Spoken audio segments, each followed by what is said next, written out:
Everybody, I hope you are doing well. Today we'll talk about how to fix or how to solve the problem of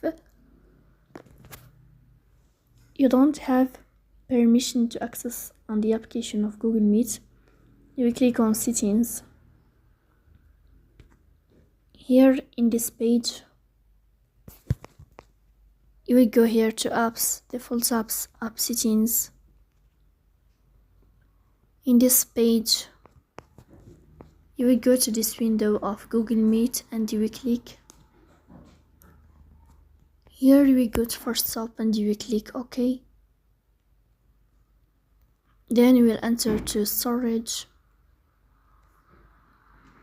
Here you will click on clear cache.